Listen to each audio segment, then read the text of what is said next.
இன்று நாம் ஆயிரக்கணக்கான ஆண்டுகள் பழமையான தமிழ்நாட்டின் தோற்றம் மற்றும் வளர்ச்சி பயணத்தை காணப்போகிறோம். சுமார் 450 கோடி ஆண்டுகளுக்கு முன்பு பூமி உருவானது. பல கோடி ஆண்டுகள் கடந்த பின் கண்டங்களும் பெருங்கடல்களும் உருவாகின. புவித்தட்டுகளின் நகர்வால் இந்திய துணைக்கண்டம் உருவாகியது. அதன் தெற்கு பகுதியில் வளமான தமிழகம் தோன்றியது. பண்டைய தமிழர்கள் இயற்கையுடன் இணைந்து வாழ்ந்தனர். அவர்கள் விவசாயம், கைவினை, வணிகம் மற்றும் கல்வியில் சிறந்து விளங்கினர். கீழடி அகழாய்வு தமிழர்கள் மிகவும் தொன்மையான நகர நாகரிகத்துடன் வாழ்ந்ததை உலகிற்கு எடுத்து காட்டுகிறது. அதனைத் தொடர்ந்து சங்ககாலம் மலர்ந்தது.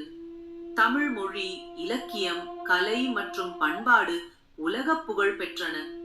சேரர், சோழர் மற்றும் பாண்டியர் ஆகிய மூவேந்தர்கள் தமிழகத்தை வளமான பேரரசாக மாற்றினர்.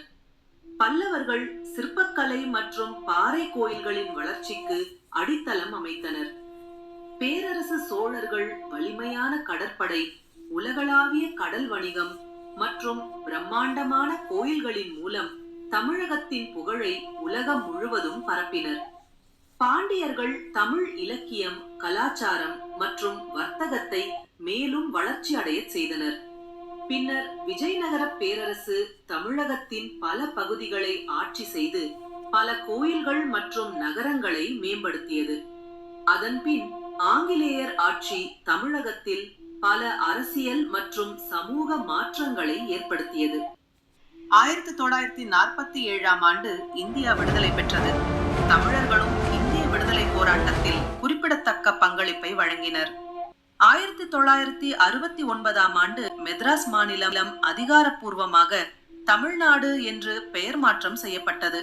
இன்று தமிழ்நாடு தனது தொன்மையான வரலாறு, செழுமையான பண்பாடு, உலக புகழ்பெற்ற கோயில்கள், தமிழ் மொழி மற்றும் மக்களின் உழைப்பால் உலக அரங்கில் தனித்துவமான இடத்தை பெற்றுள்ளது. இந்த மண்ணின் பெருமையை என்றும் போற்றுவோம். நன்றி.